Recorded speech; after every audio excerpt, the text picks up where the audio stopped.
अस्सलाम वालेकुम दोस्तों, उम्मीद आप सब खैरियत से होंगे। दोस्तों वेलकम करता हूँ अपने यूट्यूब चैनल से देखिए पिजन क्लब अपने। दोस्तों ये एक कबूतर है मेरे पास सेठ वाला, ठीक है। ये इसकी चोंच देख सकते हैं, इसका कलर देख सकते हैं आप, ठीक है। बहुत ही शानदार है, मेरे घर का कबूतर है ये।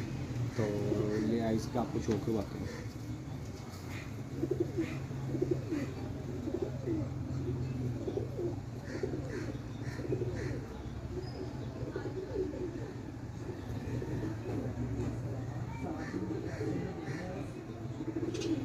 ठीक है, दूसरी है इसका।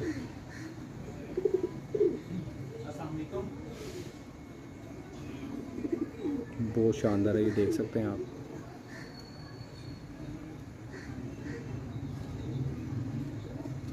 ठीक है, ये इसके पास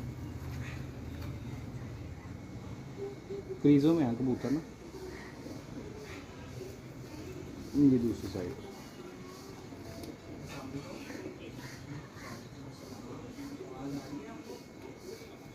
ये इसकी दोनों,